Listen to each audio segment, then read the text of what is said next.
Assalamualaikum warahmatullahi wabarakatuh. Apa kabar pemirsa TVmu? Jumpa lagi bersama kami dalam Diaspora Muhammadiyah bersama saya Arina Nur Rahma, dan kali ini kita akan bertemu para kader yang ada di Spanyol.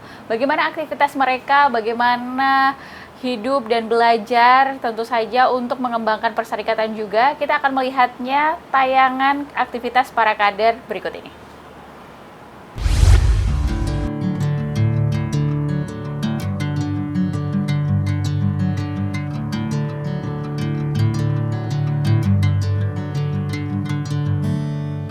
Aktivitas kader Muhammadiyah di Spanyol umumnya dijalankan melalui wadah pimpinan cabang istimewa Muhammadiyah Spanyol yang beranggotakan dosen, mahasiswa, peneliti profesional, dan diaspora Indonesia yang tinggal di berbagai kota seperti Madrid, Barcelona, Granada, Bilbao, dan Malaga.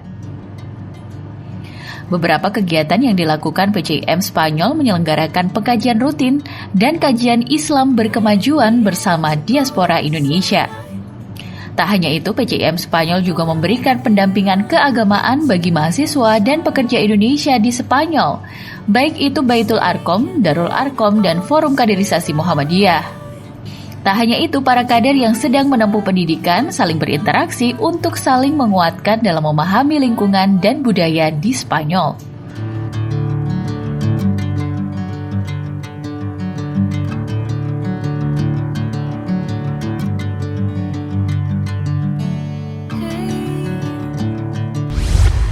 Baik pemirsa, itu tadi video bagaimana aktivitas para kader yang ada di Spanyol dalam menempuh pendidikan dan juga tinggal di Spanyol, dan kita akan mengetahui bagaimana perkembangannya. Sudah ada dengan Ketua PCIM Spanyol, Mas Jordan Gunawan. Assalamualaikum Mas Jordan.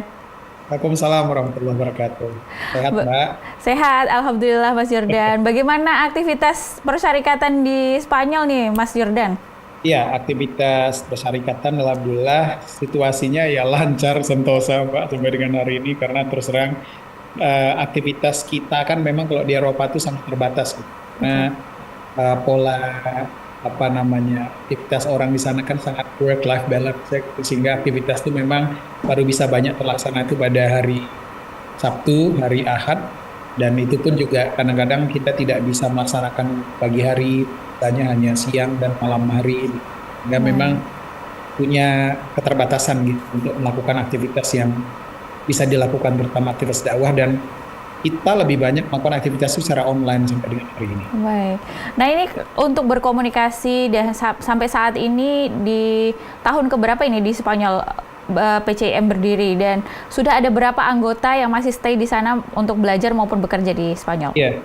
PCIM Spanyol sendiri diinisiasi tahun 2020 oleh beberapa dosen yang berada di sana, karena memang pada tahun 2020 itu ada sekitar lebih dari 20% gitu, terutama dari Universitas Yogyakarta yang memang menjalani proses PhD di sana gitu, dan kemudian berinisiatif untuk membentuk PCIM ini.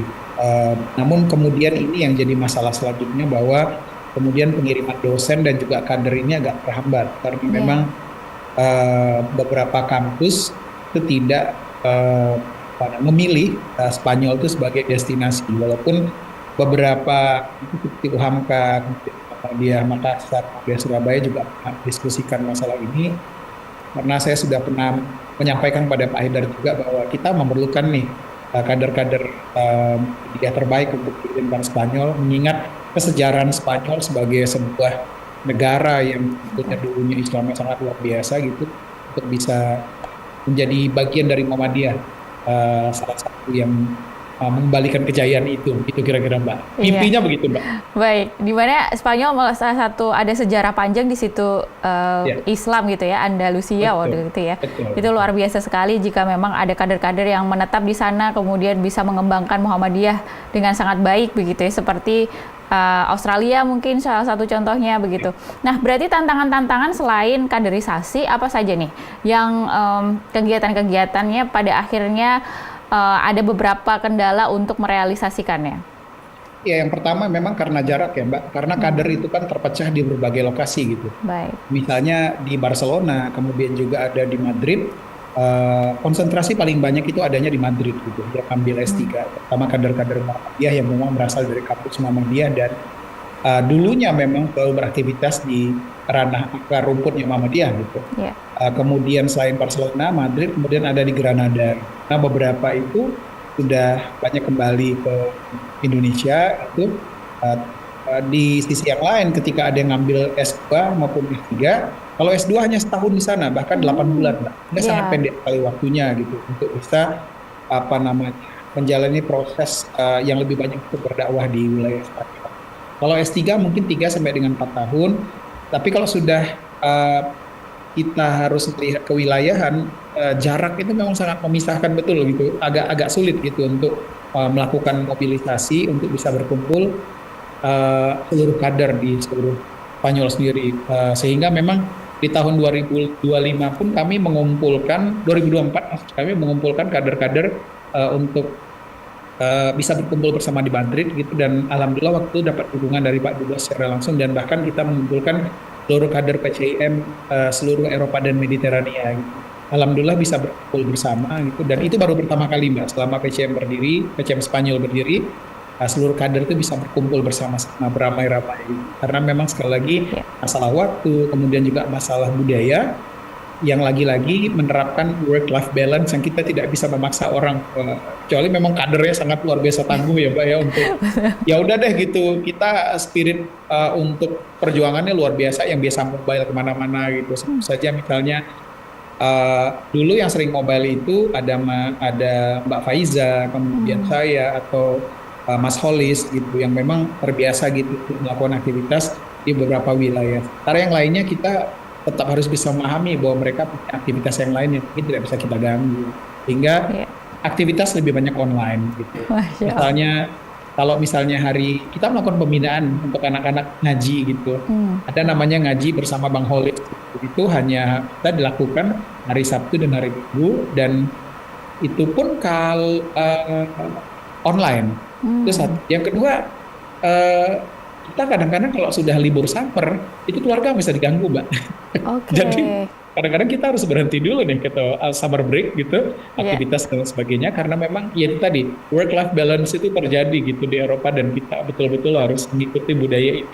Baik, menarik sekali ini yang masih belum banyak diketahui masyarakat pada umumnya Ya, ya. Ternyata memang sebegitu menjunjung tinggi work-life balance ini di Spanyol dan juga negara-negara Eropa. Nah, ya. langkah-langkah strategi apa nih nanti PCIM agar bisa menumbuhkan kader-kader yang mau belajar di sana? Apa sih keunggulan Spanyol yang sebenarnya belum terdelivery ke uh, kader-kader muda yang ada di tanah air untuk belajar di sana gitu?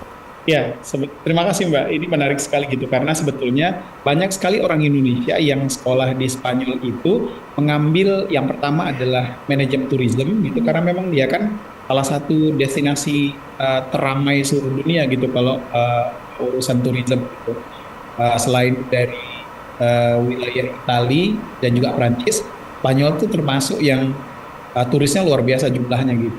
Apalagi kalau misalnya sudah summer break maupun Christmas gitu, itu sampai jutaan orang masuk gitu, memadati terutama wilayah Barcelona dan Madrid gitu. Lalu Baik. kemudian eh, yang kedua adalah sport, karena kan memang bola ini negeri bola, jadi manajemen sports, lalu kemudian aktivitas keilmuan yang itu berhubungan semua dengan sports itu juga sangat banyak sekali diambil oleh orang Indonesia gitu. Eh, Bahkan sekolah-sekolah sepak bola itu terbuka semua untuk orang-orang dari seluruh dunia gitu. Selain itu, karena dia merupakan bagian dari European Union, ya tidak ada masalah gitu secara kebahasaan. Jadi mungkin orang berpikir bahwa oh kuliah di Spanyol harus pakai bahasa Spanyol, enggak. Di sana itu membuka program berbahasa Inggris semua gitu. Nah, yang terpenting dari itu semua, SPP di Spanyol itu relatif lebih murah daripada negara-negara yang lainnya gitu. Ya. Sebut saja misalnya Prancis atau Jerman atau Italia gitu.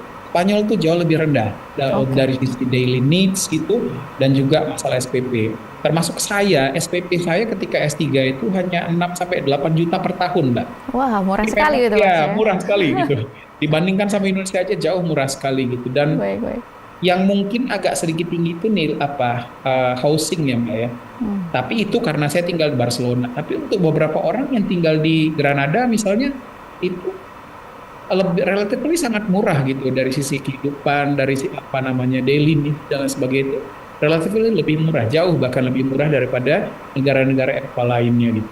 Baik, menarik sekali. Nanti kita akan lanjutkan perbincangan kita, Mas Yordan, dan di Diaspora Muhammadiyah tentu saja. Kita jeda sejenak, pemirsa, tetaplah bersama kami di Diaspora Muhammadiyah. Kami akan segera kembali. Baik pemirsa, kembali lagi bersama kami di Diaspora Muhammadiyah, masih bersama dengan Mas Yordan Gunawan. Tadi sudah disebutkan Mas Yordan bahwa banyak sekali hal-hal yang menarik di Spanyol. Salah satunya adalah murahnya biaya kuliah di sana. Dan juga kita akan menggali lebih dalam lagi. Mas Yordan, biaya hidup atau living cost-nya di sana seperti apa sih? Mungkin bisa diceritakan agar ini bisa menjadi wawasan buat kader-kader muda Muhammadiyah yang ingin belajar di kawasan Eropa. Iya, baik Mbak. Kalau biaya hidup sebetulnya Spanyol itu relatif paling murah malah di negara-negara Eropa gitu, dibandingkan negara-negara seperti Prancis, Italia, Jerman, dan sebagainya. Termasuk juga biaya housing ya gitu. Walaupun kita memang harus pintar memilih kota gitu. Jangan sampai nanti milih Barcelona dan kemudian tinggalnya di tengah kota seperti saya dulu gitu. Karena kalau di tengah-tengah kota itu untuk satu kos-kosan per bulannya sampai 9 sampai 10 juta lah gitu. Tapi kalau misalnya kita hidup di wilayah misalnya di Bilbao atau di wilayah Granada, relatif itu hanya 3 sampai 4 juta per bulan, atau justru itu sudah masuk dalam pembayaran ke universitas. Untuk tinggal di asrama gitu. Itu satu. Yang kedua, untuk biaya hidup. Menurut saya Eropa itu yang membuat mahal adalah biaya servis. Biaya servis sehingga ketika kita makan sehari dibandingkan dengan kita masak sendiri, karena setiap apartemen pasti disediakan tempat dapur yang memang disediakan untuk publik gitu ketika kita berada di asrama dan sebagainya. Jadi sistemnya seperti studio gitu. Menurut saya itu akan lebih murah. Misalnya kalau kita belanja gitu untuk 1 minggu masak sendiri, itu seharga 1 hari sebetulnya kalau dibandingkan dengan kita beli di restoran dan sebagainya. Jadi sebetulnya itu triknya adalah bagaimana kita mengakali saja. Kayak dulu kalau misal belanja gitu 1 hari itu bisa untuk seminggu Mbak, simpanan gitu. Untuk seminggu untuk sehari kalau kita belanja di restoran ya Mbak ya. Gitu kira-kira. Karena biaya servis kalau lagi menurut saya yang sangat tinggi. Kalau sebagian mahasiswa itu kan rata-rata kalau di luar negeri side job gitu ya, di sela-sela perkuliahan. Nah kalau di Spanyol ada nggak itu part-time untuk mencari tambahan untuk kehidupan di sana begitu? Kalau di Spanyol untuk part-time memang lebih banyak harus bisa menggunakan bahasa Spanyol gitu. Tapi saya dulu lebih banyak melakukan aktivitas misalnya pembantu di Kedutaan Besar Republik Indonesia di Madrid, termasuk juga ketika saya di tahun 2023 kemarin juga jadi salah satu panitia pemilu Republik Indonesia gitu untuk pemilihan presiden dan legislatif gitu ya. Alhamdulillah bisa mendapatkan tambahan uang gitu untuk stay di sana gitu. Jadi sebetulnya banyak aktivitas bisa dilakukan, terutama jikalau kita memiliki kemampuan berbahasa Spanyol, Mbak. Itu akan jadi nilai plus yang luar biasa gitu.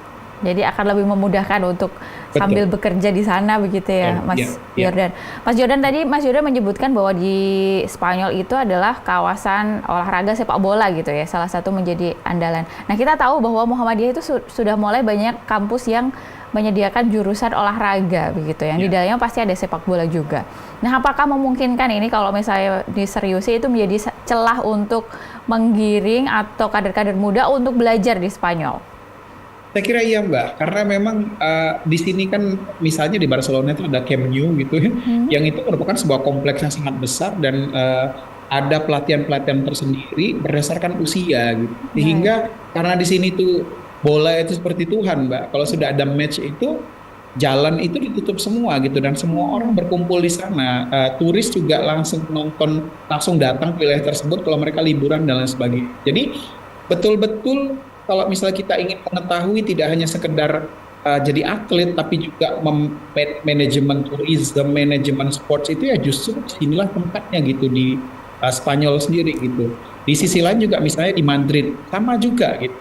Jadi di Madrid sendiri Santiago Bernabéu itu ya kita bisa melihat semua aktivitas yang tidak hanya sekedar atlet, tapi juga manajemen gedung, manajemen olahraganya, manajemen atletnya gitu. Waduh. Yang betul-betul menjadi bagian penting untuk mendapatkan devisa bagi negara gitu. Dan saya kira kalau hari ini PTMA pada membuka jurusan olahraga, iya sangat baik sekali gitu kalau misalnya bisa dibuat kerjasama dengan kampus-kampus yang ada di sana gitu. Sehingga kita secara intensif gitu bisa menghasilkan atlet-atlet yang betul-betul qualified di level internasional gitu. Baik, baik itu pelatih juga, bisa dari juga manajer juga, itu semuanya bisa dipelajari dan bisa bekerja sama di Spanyol menjadi salah satu alternatif begitu ya, Mas Ya. Jordan. Nah ini Jadi kalau, mereka ya, menyebut itu sebagai sport tourism. oke, sport Iya, tourism, ya. iya. Baik, luar biasa sekali. Nah, Mas, ini kalau misalnya kita mengoptimalkan selain olahraga begitu, beasiswa opportunity yang bisa didapat di sana itu apa saja dan biasanya musim-musim apa saja sih dibuka untuk beasiswa? Ya, setiap tahunnya sebetulnya kalau dari Spanyol sendiri ada beasiswa dari kampus, itu yang pertama. Per kampus dicek saja satu persatu gitu oleh calon mahasiswa. Dan intake-nya yang seperti negara-negara lain, biasanya September dan juga Februari. Itu satu. Yang kedua ada beasiswa Erasmus. Kalau beasiswa Erasmus biasanya itu diberikan perkuliahan untuk di 3 lokasi negara berbeda, Mbak. Jadi Baik. memang mereka harus mobile gitu selama kurang lebih 1 tahun itu untuk belajar di 3 negara kurang lebih gitu. Dan saya kira beberapa kader Muhammadiyah sudah menjalani itu semua gitu. Ada satu yang di Itali, lalu kemudian kuliah di Prancis, lalu kemudian pindah lagi ke Spanyol. Dan ini juga mewarnai PCM kita karena memang kader ini kemudian banyak mobile dan kemudian memberikan kontribusi juga kepada PCM masing-masing. Nah, Itu yang ke yang pertama.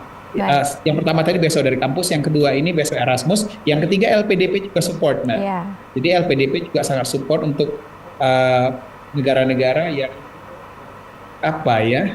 LPDP menyebutnya bahwa ini adalah hidden gem gitu di wilayahnya Eropa gitu.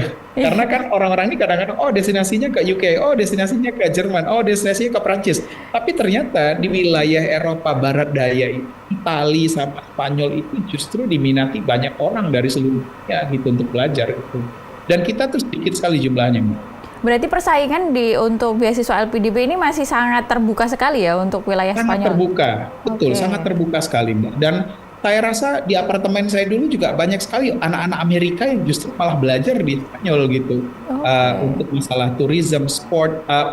Satu lagi, ini Mbak, kedokteran dan keperawatan. Oke. Iya. Nah, itu juga bagus juga ya di sana ya. Ya, betul. Baik, luar Kalau biasa. UMY sendiri itu sudah mengirimkan student keperawatannya itu untuk magister keperawatan justru di rumah sakit di wilayah Barcelona. Oke, baik. Nah, kalau lingkungannya seperti apa? Keramahan masyarakatnya, suasananya, itu yang berdasarkan pengamatannya Mas Jordan yang pernah tinggal di sana begitu, seperti apa?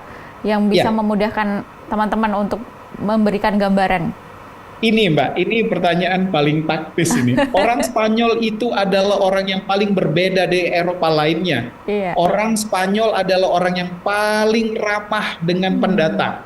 Baik, Tidak baik. rasis dan lain sebagainya itu nggak ada. Kita tidak akan pernah mendapatkan rasisme, tidak akan pernah mendapatkan perbedaan, diskriminasi, karena orang Spanyol itu justru sangat-sangat menerima kita, orang-orang Asia dan lain sebagainya.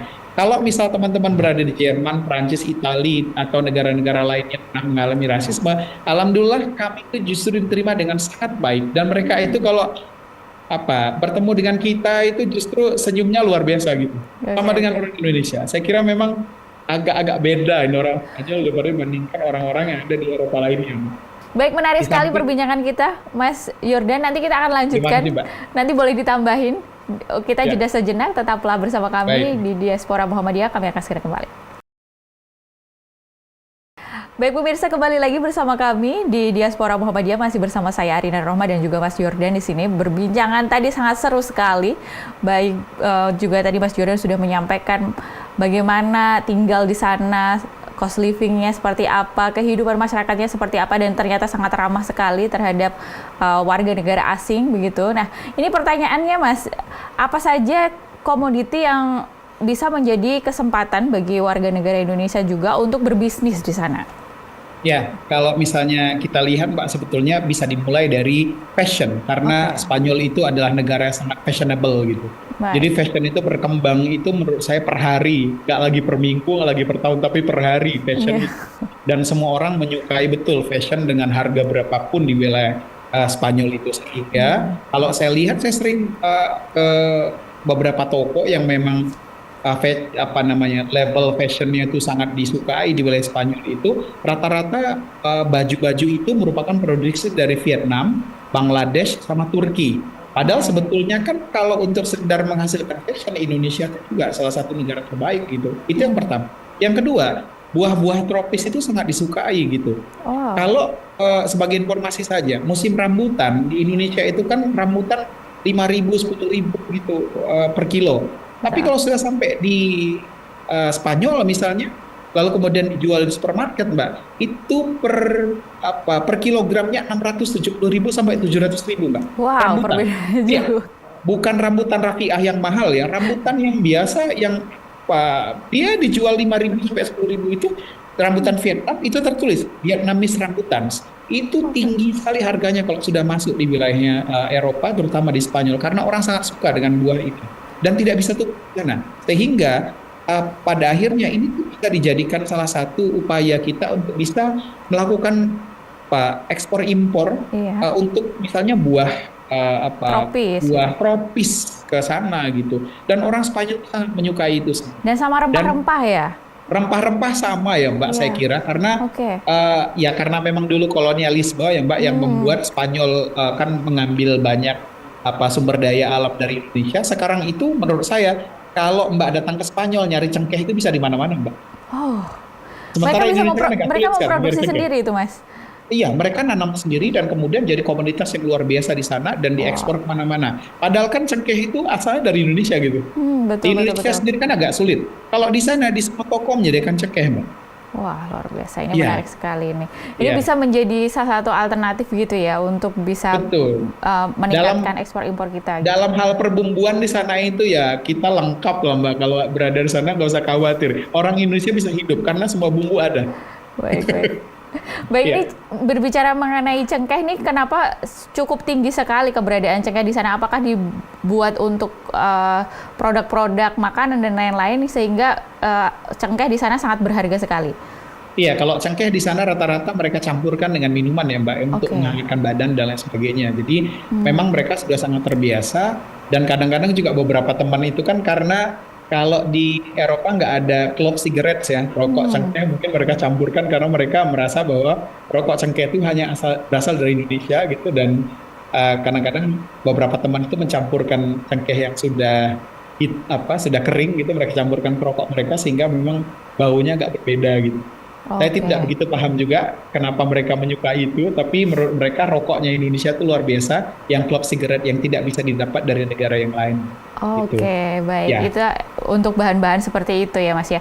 Nah, terakhir harapan dari Mas Jordan untuk kader-kader Perserikatan Muda ya ke depannya dan juga untuk PCIM Spanyol ke depannya seperti apa? ya, tentu harapannya bahwa kader-kader Muhammadiyah dari seluruh Indonesia dan seluruh dunia yang ingin melanjutkan studi bisa ke kampus-kampus yang berada di wilayah Spanyol karena memang kampus-kampus ini sudah berdiri ratusan tahun dan punya reputasi proses pembelajaran yang sudah sangat lama. Kalaupun ada kampus baru, mereka betul-betul disupport oleh negara gitu. Bahkan ijazah pun kalau di Spanyol itu yang tanda tangan adalah raja secara langsung. Oke. Jadi memang betul-betul negara mensupport dan lain sebagainya sehingga mari datang bersama-sama ke Spanyol gitu kita bangkitkan bersama Andalusia lama gitu menjadi Andalusia yang baru gitu dari PCM Spanyol gitu. Itu aja Mbak. Baik, terima kasih. Seru sekali ngobrol dengan Mas Jordan dengan juga banyak sekali informasi yang sangat bermanfaat sekali tentu saja buat kader-kader muda Muhammadiyah yang berencana ingin sekolah maupun bekerja di kawasan Eropa. Demikian perbincangan kita pemirsa dengan Mas Jordan dari Ketua PCIM Spanyol. Assalamualaikum warahmatullahi wabarakatuh. Apa kabar pemirsa TVmu? Jumpa lagi bersama kami dalam Diaspora Muhammadiyah bersama saya Ari dan Nur Rahma, dan kali ini kita akan bertemu para kader yang ada di Spanyol. Bagaimana aktivitas mereka, bagaimana hidup dan belajar tentu saja untuk mengembangkan perserikatan juga. Kita akan melihatnya tayangan aktivitas para kader berikut ini.